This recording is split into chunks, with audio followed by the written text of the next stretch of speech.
பாகிஸ்தானுக்கும் இந்தியாவுக்கும் நடுவில் பெஹல்காம் தாக்குதலுக்கு அப்புறமா நடந்துக்கிட்டு இருந்த கான்ஃப்ளிக்டில் பாகிஸ்தானியர்கள் எப்போ வேணாலும் இந்தியா தாக்கக்கூடும் அப்படின்னு அவங்களோட ஆயுதங்களை ஸ்ட்ராட்டஜிக்கலாக பொசிஷன் பண்ணிக்கிட்டு இருந்தாங்க. அப்படி அவங்க ஸ்ட்ராட்டஜிக்கலாக பொசிஷன் பண்ண ஒரு முக்கியமான ஆயுதம் என்ன அப்படின்னா F-16 ரக போர் விமானங்கள். இந்த போர் விமானங்கள் மற்றும் இதற்கு கூட இருக்கக்கூடிய ஏர் ஏவுகணைகளோட சிறப்பம்சத்தை வச்சு பாகிஸ்தானியர்கள் இந்த போர் விமானத்தை முழுக்க பஞ்சாப் ப்ராவின்ஸில் இருக்கக்கூடிய விமானப்படை தளங்களில் தான் நிறுத்தி வைப்பாங்க. ஏன்னா இந்திய விமானப்படை உள்ளே நுழையணும்னு நினைக்கிறப்ப ஃபஸ்ட்டு லைன் ஆஃப் டிஃபென்ஸ் பாகிஸ்தானியர்களுக்கு இருக்கக்கூடியதே இந்த F-16 மற்றும் அதோட ஆம்ராம் ஏவுகணைகள் தான். மீடியம் ரேஞ்ச் கிட்டத்தட்ட 100 கிலோமீட்டர் இருக்கும். அப்படின்றப்ப ஏர் டு ஏர் பேட்டிலில் இது மிக முக்கியமான ஒரு பொருளாக பாகிஸ்தானியர்களுக்கு விளங்கி இருக்கும்.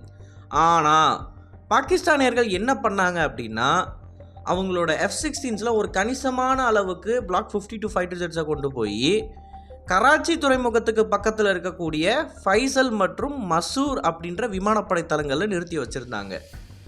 எதற்காண்டி F-16 அங்கே இருந்தது இங்கே போச்சு அப்படின்னு சொல்லி இனிஷியலாக நம்ம ஜட்ஜ் பண்ணோம் அப்படின்னா ஒருவேளை நம்மளோட S-400 வான் பாதுகாப்பு அமைப்புக்கு பயந்து போய் அதோட ரேஞ்சை விட்டு வெளியே இவங்க இந்த விமானங்களை நிறுத்தியிருக்கலாம் அப்படின்னு பேசிக்கிட்டு இருந்தோம். பட் உண்மை என்ன அப்படின்னு பார்க்குறப்ப இன்றைக்கி நமக்கு என்ன தெரிய வந்திருக்கு அப்படின்னு பார்த்தீங்கன்னா இந்த F-16 போர் விமானங்களை ஒரு இந்திய ஆயுதத்தை பார்த்து பயந்து தான் பாகிஸ்தானியர்கள் கொண்டு போய் அங்கே நிறுத்தியிருக்காங்க. ஆனால் அது S-400 இல்லை, ராம்பேஜ் அப்படின்னு சொல்லக்கூடிய இஸ்ரேலோட ஏவுகணை தான். ஸோ இன்றைக்கான காணொலியில் இந்த ஏவுகணையோட சிறப்பம்சங்களை பற்றி தான் பார்க்க போகிறோம். நான் உங்கள் ஆகாஷ் தான் பொக்கிஷம் வழங்கும் டிபி டிஃபென்ஸ். ராம்பேஜ் அப்படின்றது ஒரு ஏர் லான்ச்டு பலிஸ்டிக் ஏவுகணை. ALBMs அப்படின்னு பார்த்தீங்கன்னா அதில் நிறைய நாடுகள் ஏவுகணைகளை உருவாக்கி வச்சுருக்காங்க.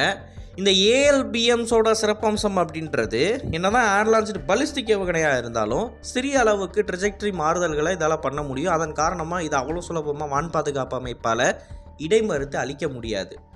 அண்ட் இந்த இஸ்ரேலோட ராம்பேஜில் என்ன சிறப்பம்சம், ஏன் இதை நம்ம இவ்வளோ பெருசாக பேசணும் அப்படின்னு கேட்டிங்கன்னா இந்த ராம்பேஜ் ரக ஏவுகணை கடந்த வருடம் ஏப்ரல் 14ஆம் தேதி ஈரானோட விமானப்படைத்தளத்தை தாக்கியிருக்கு. விமானப்படைத்தளம் அப்படின்றப்ப நேரடியாக S-300 வான் பாதுகாப்பு அமைப்பை இது நொறுக்கியிருக்கு அப்படின்னு தான் நம்ம சொல்லணும். இதை பற்றி அப்போயே நம்ம ஒரு காணொலி போட்டிருப்போம். ஈரானோட ஒரு நியூக்ளியர் சைட்டுக்கு பக்கத்தில் இருக்கக்கூடிய ஏர்பேஸில் பொறுத்து இருந்த S-300 வான் பாதுகாப்பு அமைப்பை தான் இந்த ஏவுகணை நொறுக்கியிருக்கு. இந்த ஏவுகணையோட வேகம் அப்படின்றது சூப்பர்சானிக் ஸ்பீடுன்னு சொல்லலாம், ஹைப்பர்சானிக் ஸ்பீட் கிடையாது அஃப்கோர்ஸ். பட் இந்தியா கிட்ட இருக்கக்கூடிய இந்த ராம்பேஜோட ஏவுகணையோட ரேஞ்சை பொறுத்த வரைக்கும் இது 250 கிலோமீட்டர். அண்ட் இந்த ராம்பேஜ் ஏவுகணையை தலா 2 அப்படின்ற எண்ணிக்கையில் ஒரு MiG-29K போர் விமானத்திலேருந்து எடுத்துகிட்டு போக முடியும். ராம்பேஜ் ஏவுகணையோட இண்டக்ஷன் அப்படின்றது சத்தமே இல்லாமல் தான் நடந்துச்சு. இந்திய கடற்படையை பொறுத்த வரைக்கும் மிக சிறந்த ஆயுதங்களை தேர்ந்தெடுத்து சரியான நேரத்தில் இண்டக்ட் பண்ணுறாங்க அப்படின்றதுக்கு இதுவும் ஒரு உதாரணம். ஏன்னா விமானப்படை எவ்வளோ தூரம் டிலே ஆகிக்கிட்டு இருக்காங்க அப்படின்றத நமக்கு தெரியும். அப்படி இருக்கிறப்ப இந்திய கப்பற்படை கரெக்டான டைமில் டக்குன்னு ஆயுதங்களை இண்டக்ட் பண்ணுறது நல்ல விஷயம். அதற்கான ஒரு சாம்பிள் தான் இது. ஸோ இந்த ராம்பேஜ் ரக ஏவுகணையும் எந்த ஒரு முன்னறிவிப்பும் இல்லாமல் திடீர்னு நம்மளோட இந்தியன் நேவி இன்வென்ட்ரியில் இருந்துச்சு அப்படின்னு தான் சொல்லணும். யாருமே எதிர்பார்க்கல. ஒரு இமேஜ் ஒன்று ரிலீஸ் ஆகுது, அந்த இமேஜில் இந்தியாவோட நேவல் அஃபிஷியல்ஸ் எல்லாருமே நின்று ஃபோட்டோ எடுத்துக்கிட்டு இருக்காங்க. அப்படி எடுக்கிறப்ப ஒரு MiG-29K போர் விமானத்தில் இந்த ராம்பேஜ் ஏவுகணை பொருத்தப்பட்டிருக்கு. அதற்கப்புறமா தான் நிறைய ஆர்டிகல்ஸ் எழுதப்பட்டு அண்ட் இந்திய கடற்படையும் கன்ஃபார்ம் பண்ணியிருந்தாங்க, எஸ் நாங்கள் இஸ்ரேலோட ராம்பேஜ் ரக ஏவுகணையை MiG-29K ஃபைட்டர் போர் விமானங்களில் இண்டக்ட் பண்ணி வச்சுருக்கோம் அப்படின்னு சொல்லி. ஸோ இந்த இண்டக்ஷன் ப்ராசஸை பொறுத்த வரைக்கும் இதற்கு 2 முக்கியமான தலைகள் அப்படின்றது வேலை செஞ்சுருக்காங்க. ஒன்று நம்மளோட இந்திய கப்பற்படை சரியான நேரத்தில் இந்த ஆயுதத்தை தேர்ந்தெடுத்து இதை டிலே பண்ணாமல் MiG-29Kல இன்டகிரேட் பண்ண ப்ராசஸை ஸ்டார்ட் பண்ணுது. இன்னொரு பக்கம் இஸ்ரேலியர்களை பொறுத்த வரைக்கும் நீ எங்களோட போர் விமானத்தை பயன்படுத்தணும் ஆர் எங்களோட ரேடாரை பயன்படுத்தணும், அப்போ தான் நான் இந்த ஏவுகணையை உங்களுக்கு இண்டக்ட் பண்ணி தருவேன் அப்படின்லாம் பேசாமல் ரஷ்யாவோட AESA ரேடாரில் இந்த ஏவுகணையை இண்டக்ட் பண்ணி கொடுத்துருக்காங்க. ஜுக் ME அப்படின்னு சொல்லக்கூடிய ஒரு எக்ஸ்போர்ட் வேரியன்ட் ரேடார் இருக்குது ரஷ்யர்கள்கிட்ட. இது ஒரு பவர் கம்மியான AESA ரேடார் அப்படின்னு சொல்லலாம். மாடர்ன் AESA ரேடார்ஸை பொறுத்த வரைக்கும் இது சம்வாட் ரேஞ்ச் மற்றும் சொஃபிஸ்டிகேஷனில் லேக் ஆகுது. பட் இருந்தாலும் PSA ரேடாரை கம்பேர் பண்ணுறப்ப இது ஒரு நல்ல ரேடார் அப்படின்னு சொல்ல முடியும். அண்ட் இந்த ரேடாரோட டிடெக்ஷன் ரேஞ்ச் அப்படின்றது கிட்டத்தட்ட 150 கிலோமீட்டர். அப்புறம் ட்ராக்கிங் ரேஞ்ச் அப்படின்றது 130 கிலோமீட்டர். இந்த ரேடாரை பயன்படுத்தி மிக சிறிய லெவலில் இருக்கக்கூடிய ஃபைட்டர் போர் விமானங்களை கூட சுலபமாக ட்ராக் பண்ண முடியும். உதாரணத்துக்கு சொல்லணும் அப்படின்னா நம்மளோட தேஜஸ் விமானத்தை கூட இதால் ஒரு 150 கிலோமீட்டர்லேயே ஐடென்டிஃபை பண்ணி 130க்குள்ளே இருக்கிறப்ப அதை ட்ராக் பண்ண முடியும். ஒரு நல்ல கேப்பபிளான ரேடார் சிஸ்டம் தான். பட் மெயின் மேட்ரு என்ன நம்ம இங்கே பார்க்கணும் அப்படின்னா, இஸ்ரேலியர்கள் இது ஒரு ரஷ்ய ரேடாராக இருந்தும் நமக்கு இண்டெக்ட் பண்ணி கொடுத்துருக்காங்க. அதை தான் நம்ம முக்கியமாக பார்த்தாகணும். ஏன்னா ஃப்ரான்ஸ் மற்றும் அமெரிக்காவும் இந்தியாவுக்காண்டி நிறைய ஆயுதங்களை சப்ளை பண்ணுறாங்க. ஆனால் ஃப்ரெஞ்சுக்காரங்க ஓப்பனாகவே சொல்லிட்டாங்க, எங்களோட ரேடாரை தவிர வேறு எந்த ரேடார், ஈவன் நீங்கள் இஸ்ரேலோட ரேடார் வச்சுருந்தாலும் அதில் எங்களோட மீட்டியார் ஏவுகணைகளை நாங்கள் இண்டெக்ட் பண்ணி கொடுக்க மாட்டோம் அப்படின்றத சொல்லியிருந்தாங்க. ஸோ இஸ்ரேல் பண்ண இந்த காரியம் அப்படின்றது சாதாரணமான விஷயம்லாம் கிடையாது. ரொம்ப முக்கியமாக நம்ம பார்க்க வேண்டியது எந்த அளவுக்கு இந்த கண்ட்ரி நமக்கு சப்போர்ட் பண்ணுறாங்கன்றது இதிலிருந்தே தெரியுது.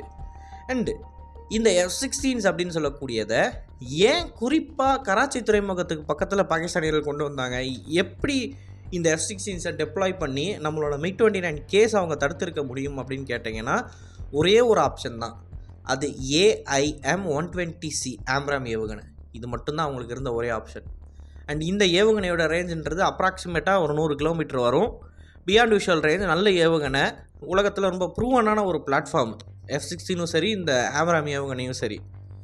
பட் MiG-29K கிட்ட இருந்த ஒரு அட்வான்டேஜ் என்ன அப்படின்னு பார்த்தீங்கன்னா, இது ஏர்க்ராஃப்ட் கேரியர்லேருந்து டேக் ஆஃப் ஆகி ஸ்பாட்டுக்கு, அதாவது அந்த டார்கெட்டுக்கு கிட்டத்தட்ட 250 கிலோமீட்டர் தள்ளி இருந்து இந்த ரேம்பேஜ் ஏவுகணையை லான்ச் பண்ணிட்டு போயிட முடியும்.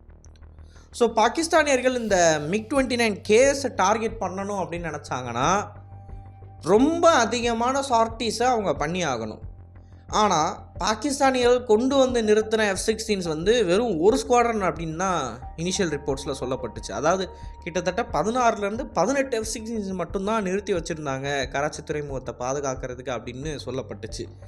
பட் நம்மளோட MiG-29K ரக போர் விமானங்கள் ஒவ்வொரு தடவை விமானம் தாங்கி கப்பல்லேருந்து டேக் ஆஃப் ஆகிறப்பையும் பாகிஸ்தானியர்களும் அவங்களோட F-16ஸை டேக் ஆஃப் பண்ணி பேட்ரோலிங்கில் ஈடுபடுவாங்க. அரேபிக் பெருங்கடலில் இன்டர்நேஷ்னல் வாட்டர்ஸில் நம்மளோட INS விக்ராந்தை நிறுத்தி வச்சுட்டு அங்கேருந்து இன்டர்நேஷ்னல் ஏர் ஸ்பேஸில் டெய்லி நம்ம சார்ட்டீஸை கண்டக்ட் பண்ணிக்கிட்டு இருந்தோம் அப்படின்னா பாகிஸ்தானியர்களுக்கு எப்படா இவன் வந்து நம்மளை தாக்க போகிறான், ஏன்னா ஒவ்வொரு தடவை இவன் டேக் ஆஃப் பண்ணுறப்பையும் நம்மளோட F-16ஸை நம்ம அங்கேருந்து டேக் ஆஃப் பண்ணி அதை பேட்ரோலிங்கில் ஈடுபட வச்சுக்கிட்டு இருக்கோம். அண்ட் ஒரு F-16 வந்து கிட்டத்தட்ட 5 ஆம்ராம் எடுத்துகிட்டு போகும். அப்படின்றப்ப மினிமம் அவங்க ஒரு 6-7 F-16s பேட்ரோலிங்கில் ஈடுபடுத்திக்கிட்டே இருக்கணும். ஸோ இது பாகிஸ்தானியர்களுக்கு ஒரு பெரிய தலைவலியாக இருந்துச்சு. ஸோ இந்திய கப்பற்படை என்ன தான் இந்த கான்ஃப்ளிக்டில் பயன்படுத்தப்படலை அப்படின்னாலும் ஒட்டுமொத்தமாக பாகிஸ்தானோட விமானப்படையை பயந்து அதோட முக்கியமான ஆசட்ஸை வேறு ஒரு இடத்துக்கு, என்ன தான் அதுக்கு தேவை இருக்குது அப்படின்னாலும், ஏன்னா தேவை இந்த இடத்துல ரொம்ப அதிகமாக இருக்குது பாகிஸ்தானியர்களுக்கு F-16 பொறுத்த வரைக்கும். ஏன்னா இது ஒரு ப்ரூவனான பிளாட்ஃபார்ம் அன்லைக் சீன போர் விமானங்களை பார்க்குறப்ப. ஸோ இருந்தும் அவங்க இதில் இருக்கிற ஒரு கணிசமான அளவை தூக்கிட்டு வந்து இங்கே வைக்கிறாங்க அப்படின்னா இந்திய கடற்படை அந்த அளவுக்கு ஸ்ட்ராங்காக இருந்திருக்கு.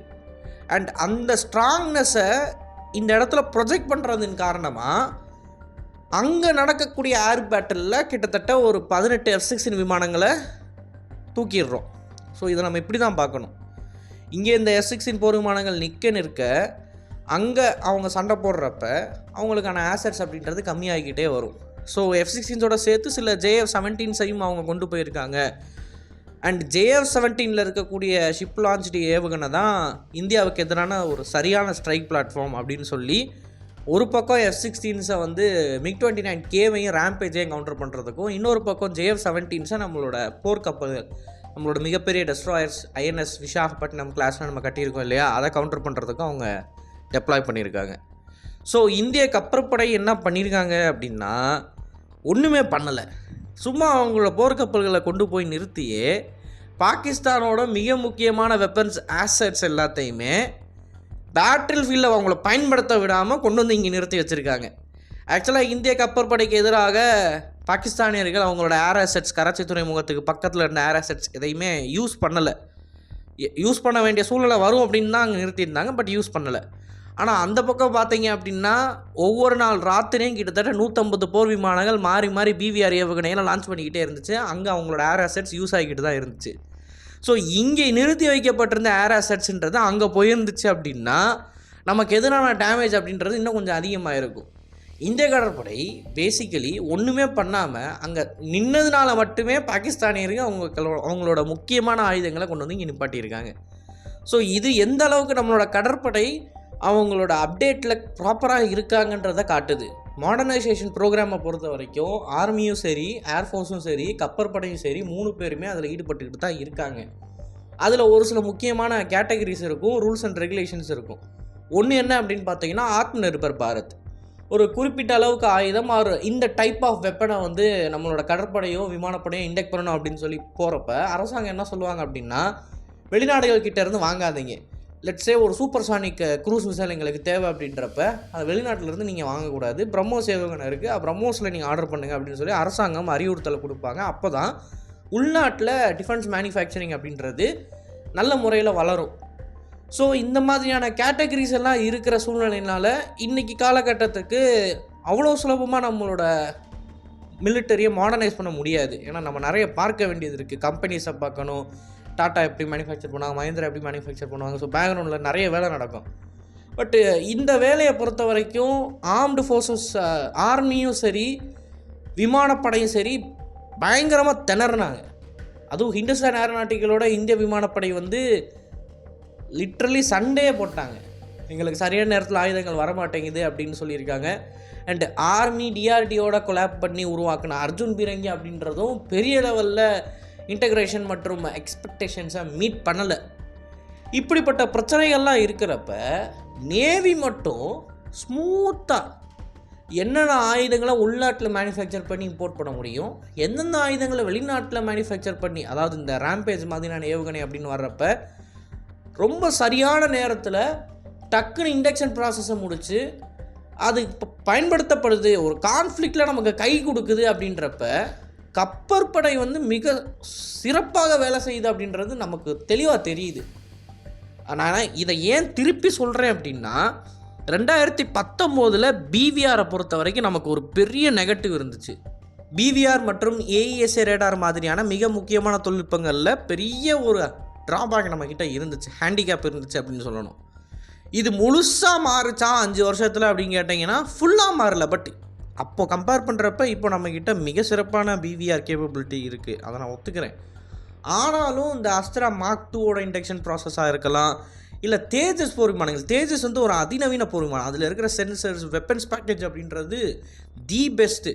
ஆனால் அந்த போர் விமானத்தை நம்ம சரியான நேரத்தில் இண்டெக்ட் பண்ணாமல் விட்டதுனால இப்போ இந்த கான்ஃப்ளிக்டில் நம்மளால் தேஜஸை பயன்படுத்த முடியாமல் போயிருக்கு.